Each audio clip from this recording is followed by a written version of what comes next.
Today I am going to start the session with the banks. Earlier completed the commercial banks and its functions, primary and secondary functions. Now scheduled bank.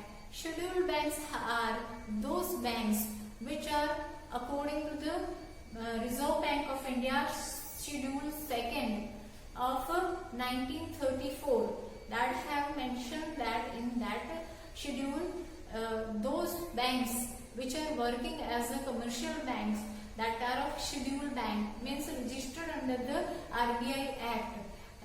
Reserve Bank of India का act है उसके अंदर registered है then only that have to be scheduled bank. Scheduled bank के अंदर दो banks आते हैं that are of commercial bank and cooperative banks. Cooperative banks के एग्जांपल्स आप देखते हो Janata cooperative bank, then rural urban cooperative bank, so that all are the cooperative banks.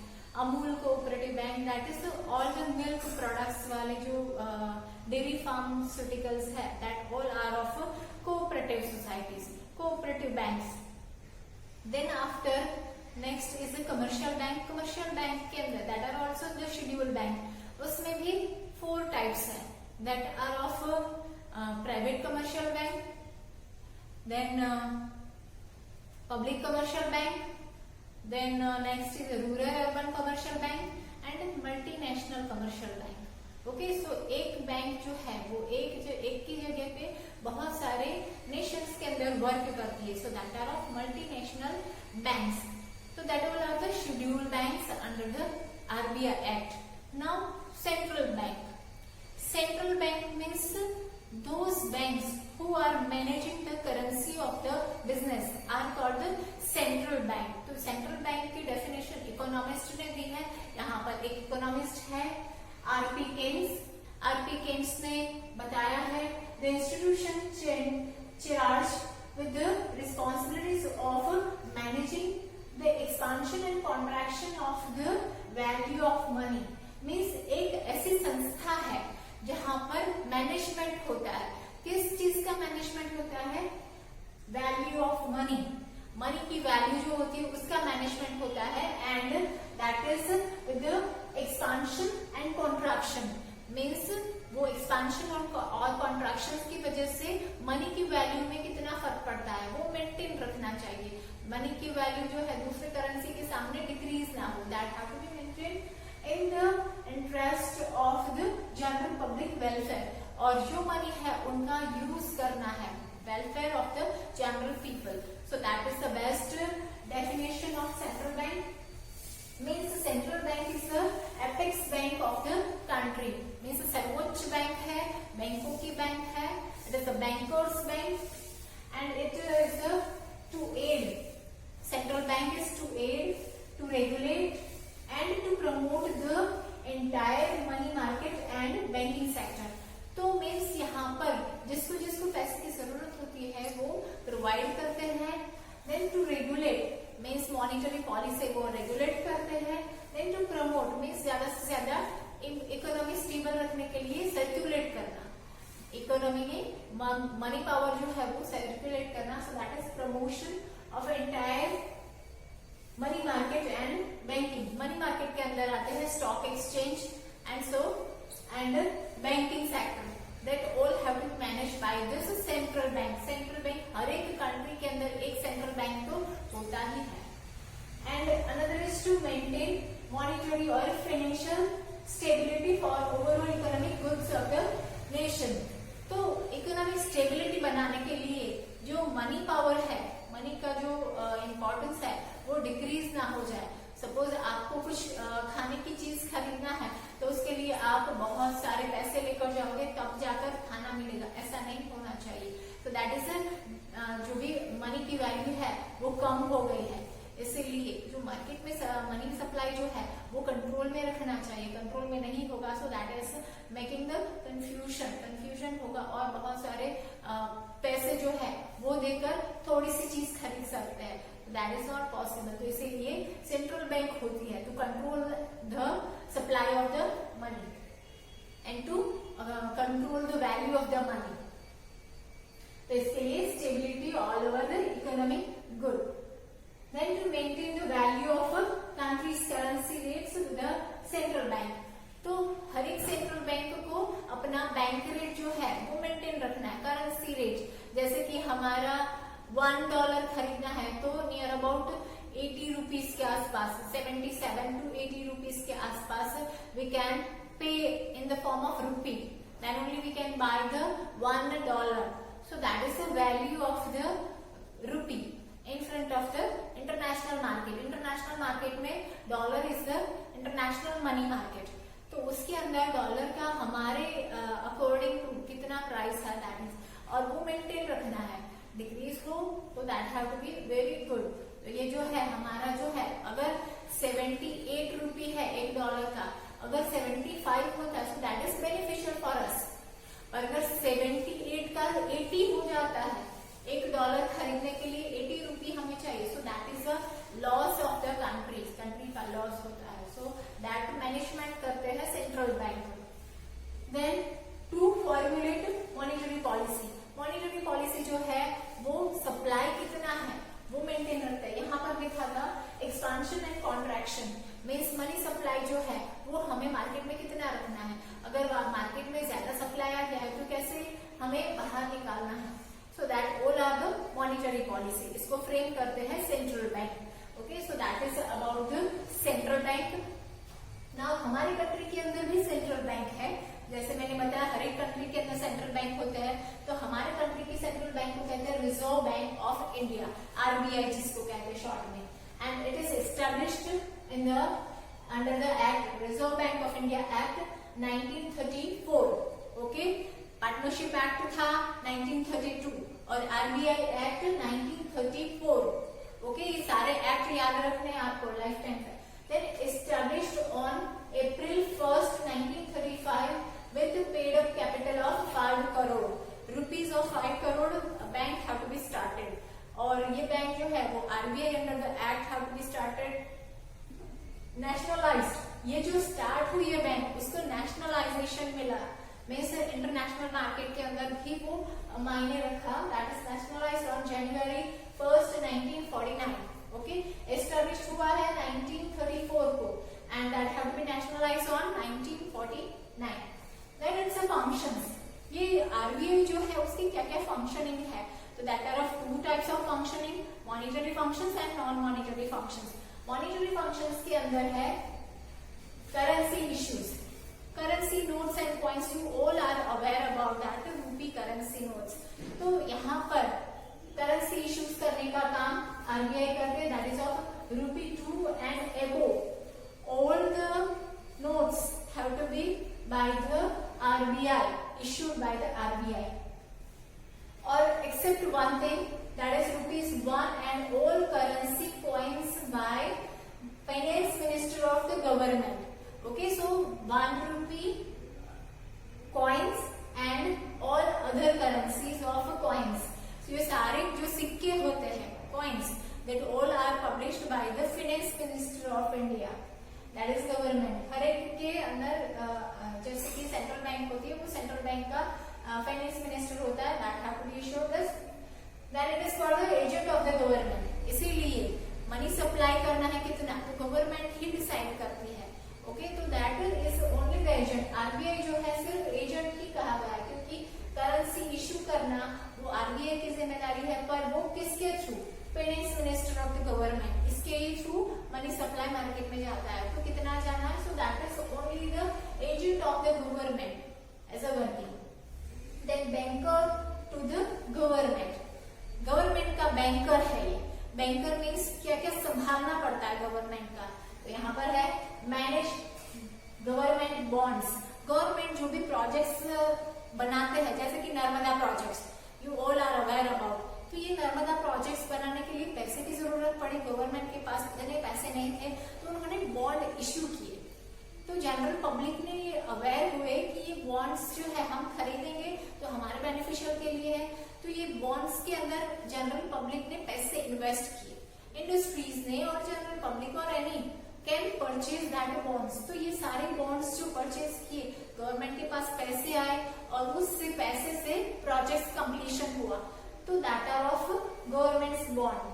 Government के प्रोजेक्ट्स के बॉन्ड्स होते हैं, वैसे ही गवर्नमेंट के अकाउंट्स होते हैं, डिफरेंट डिफरेंट सेक्शंस इसको बनाया गया है। डिफरेंट सेक्टर्स है, जैसे कि agriculture sector, industry sector, territory sector, उसके अंदर भी सब डिविजन आते हैं। तो गवर्नमेंट के हर एक जो भी सेक्टर्स है उनके अकाउंट्स मेंटेन करने का काम भी आरबीआई ही करता है। Then currency coins and notes of ₹1, currency coins and notes of ₹1 are also have to be by the RBI. RBI ही मैनेज करती है उसको गवर्नमेंट के अकॉर्डिंग। यहाँ पर इसे बताया गया है that is an agent of the government. Then it provides a loan to the government. जब आरबीआई के पास पैसा होता है तब वो गवर्नमेंट को जब जो भी जरूरत होती है, जनरली कोई स्कीम के लिए पैसे की जरूरत होती है या फिर कोई प्रोजेक्ट बनाने के लिए पैसे की जरूरत होती है, सो गवर्नमेंट को आरबीआई प्रोवाइड करती है loan. So that is it provides a loan to the government. And credit control, credit control दो तरीके से होता है, मॉनिटरी पॉलिसी इंट्रोड्यूस करके और क्रेडिट क्रिएशन करके क्रेडिट कंट्रोल हो सकता है। मीन्स मार्केट के अंदर स्टेबिलिटी बनाने के लिए this are the credit control is possible. तो इसीलिए हमारी जो मनी है उसकी वैल्यू स्टेबल रहेगी। Bankers bank and bankers last resort, lenders of last resort. तो यहाँ पर ये फंक्शंस इज वेरी इंपॉर्टेंट, क्योंकि अगर एक बैंक को पैसे की जरूरत होती है तो क्या करता है, वो बैंक दूसरे पर्सन को पैसा मांगेगा तो वो पर्सन होगी दूसरी बैंक। तो बैंक जो है वो बैंक के पास से पैसे मांगती है, दूसरी बैंक भी ना कहती है, तो that are of the last resort is RBI. तो हर एक बैंक के लिए कोई भी उनको पैसा नहीं देता है, तो सिर्फ आरबीआई तो उनको पैसे देती ही है। तो that is why the bankers bank, हर एक बैंकों की बैंक है वो। And lender of last resort means कोई भी पैसा नहीं देता है तो सिर्फ आरबीआई तो देती है। So it is to determine the credit direction, means कौन सी बैंक ने कितना क्रेडिट दिया है, उनके शेड्यूल्स क्या है, कितना रिजर्व रखते हैं, कितना लेंड करते हैं, कितना डिपॉजिट्स आता है, ये सब ध्यान रखते हैं। एंड क्रेडिट पॉलिसीज, उनकी क्रेडिट पॉलिसीज कितनी है, मीन्स कितना लेंडिंग करते हैं, कितना बोरो देते हैं, rate of interest of all the banks. तो ये सब आरबीआई सर्कुलर इश्यू करते हैं, then only they have to follow by the scheduled banks. सारे शेड्यूल्ड बैंक्स को फॉलो करने रहते हैं। And for scheduled banks lenders of the last resort, कौन से शेड्यूल्ड बैंक थे, commercial banks and cooperative banks, that's all are the scheduled bank. उनके लिए लेंडर मनी लेंडर्स की काम करते हैं। Then fifth is custodian of the foreign exchange reserve. तो यहाँ पर फॉरेन एक्सचेंज को अर्न करने के लिए भी कस्टोडियन मीन्स क्या होता है, सपोज आपको बैंक से लोन लेनी है तो as a security you have to keep something, कुछ न कुछ आपको रखना पड़ता है एज अ सिक्योरिटी। तो वैसे ही अगर आपको फॉरेन एक्सचेंज है तो आपका कस्टोडियन बनता है कि ये आप ले भागू नहीं हो, आप उनके एक्सचेंज में पैसे दोगे ही दोगे। तो that is a custodian of the foreign exchange. To maintain the value of rupee, हमारी जो डॉलर के सामने रूपी है वो मेंटेन रखनी है, उसका वैल्यू घट ना जाए। Means we not have to pay more and more amount to buy a foreign currency, तो उसको मेंटेन रखना है। एंड वो कैसे मेंटेन रखेंगे, to buy and sell foreign exchange in open market. Means general public को भी इनवाइट करेंगे कि वो बाय एंड सेल करे फॉरेन एक्सचेंज को। फॉरेन एक्सचेंज कैसे बाय एंड सेल होता है, with import export. Import export से foreign exchange buys and sell होता है। तो विद दैट ऑल्सो हमारे इसीलिए तो यहाँ पर 1991 के अंदर हमारे इंडस्ट्रियल रिफॉर्म्स इंट्रोड्यूस किए गए थे, that is for the development of the aspects. यहाँ पर फॉरेन एक्सचेंज के एस्पेक्ट्स के लिए, डेवलपमेंट के लिए ये इंडस्ट्रियल रिफॉर्म्स इंट्रोड्यूस किए थे। That is of privatisation, globalisation and industrialisation. तो ये सब जो भी हमारे इकोनॉमी को स्टेबल रखने के लिए था। Then this will are the monetary functions, में से इसके अंदर पैसे का लेन देन होता है, उसको मेंटेन रखने का होता है। अब non monetary functions, RBI non monetary functions also making. First है regulate and supervise the functions, जो सारे शेड्यूल्ड बैंक्स है उनका रेगुलेशन करना, उनका सुपरवाइजिंग करना, वो आरबीआई करता है। So here the branch expansion, क्या क्या चीजें वो ध्यान में रखता है। ब्रांच एक्सपांशन, सपोज एक बड़ौदा के अंदर बैंक ऑफ बड़ौदा है। अब उसको ऑलरेडी एक ब्रांच जो है वो सुभानपुरा में है, दूसरी ब्रांच जो है वो घोड़िया में है, तो तीसरी ब्रांच एक्सपांड करनी है तो उसको परमिशन लेनी पड़ेगी। सो फॉर दैट और रूरल एरिया के अंदर भी ब्रांच एक्सपांशन कर सकते हैं। So for that we have to get the permission from the RBI. Working of the schedule bank, हर एक जो भी शेड्यूल बैंक है उनके वर्किंग मीन्स कितना क्रेडिट है उनके पास, कितना उन्होंने लेंड किया है money, that all have to be keep in mind. Supervise करते हैं सारे schedule bank. Working of non bank financial companies, non bank financial companies means जो फाइनेंशियल कंपनीज है जो प्रोवाइड करते हैं पर वो शेड्यूल नहीं है, so that and cooperative banks, ये सबका सुपरविजन करते हैं आरबीआई, क्योंकि फाइनेंशियल ट्रांजैक्शन कोई चीट ना हो, जनरल पब्लिक के वेलफेयर के लिए बनाई गई है सेंट्रल बैंक, तो इसीलिए कोई सोसाइटी के अंदर किसी का एक्सप्लॉयटेशन ना हो, कोई चीटिंग ना हो, इसीलिए ये बैंक और फाइनेंशियल इंस्टीट्यूशंस पर ध्यान रखती है। Next is promotional and promotional functions. तो यहाँ पर प्रमोशंस देना means to encourage for that awareness among people, means लोगों को ज्ञान देना कि आपको ये बैंक के अंदर, पुराने जमाने में क्या था, बैंक जैसा वर्ड ही नहीं था, तो अवेयर करवाते कि आप बैंक के अंदर अकाउंट खुलवाएंगे तो आपका जो भी सेविंग्स होगा, एक्स्ट्रा अमाउंट है, that you can store and that savings कर सकते हो, फिर वो आपको फ्यूचर में कभी भी एक्सपेंसेस करने होते हैं, you can withdraw that amount and utilise it. घर में रखोगे तो चोरी होने का डर है, that all have to be promoted the people, general people को प्रमोट करते हैं कि encourage to aware. Then encourage branch expansion, rural area के अंदर जो भी ब्रांच एक्सपांशन करना मीन्स गांव के अंदर अवेयरनेस इतना नहीं होते तो गांव में अवेयरनेस लाना और उनको डेवलप करना, उनके लिए बैंक नजदीक लाना, दूर होती है अर्बन एरिया में जनरली होती है तो रूरल एरिया में भी डेवलपमेंट करना, so that is in the rural area and promotes them, उनको प्रमोट्स भी करना है कि आपको एनकरेज करो कि ज्यादा से ज्यादा अकाउंट्स खुलवाए लोग, okay, so for that general people's welfare only RBI is working. Then financial inclusion and development, ये financial inclusion and development is very important for the welfare of the society. तो ये welfare of the society के लिए कौन कौन से sectors के अंदर अनुदान दिया है, that encourage the sectors, उनको लैंड दिया है, बोरो दिया है, that agriculture sector उनको बढ़ावा देने के लिए उन्होंने अलग अलग स्कीम के अंदर पैसे दिए हैं। स्मॉल स्केल इंडस्ट्रीज को डेवलप करने के लिए, कॉटेज इंडस्ट्रीज होते हैं जो गृह उद्योग होते हैं, उनके डेवलपमेंट के लिए RBI is working for more, उनको भी बढ़ावा देने के लिए अलग अलग स्कीम इंट्रोड्यूस करते हैं और पैसे अलॉट करते हैं। Then self employed in people, self employed means जो खुद मशीनरीज लाते हैं, जैसे कि गृह उद्योग की ही बात करें तो वो सेल्फ एम्प्लॉयड है, मशीनरीज जो है पापड़ बनाने का मशीन जो है वो घर पे लाते हैं and that have to make the packing of that and distribution करते हैं, सो दैट सेल्फ एम्प्लॉयमेंट, जैसे कि मशीन, सिलाई मशीन, स्टिचिंग मशीन वो लाना, so that is self employed, तो ये गवर्नमेंट इज इंकरेजिंग देम।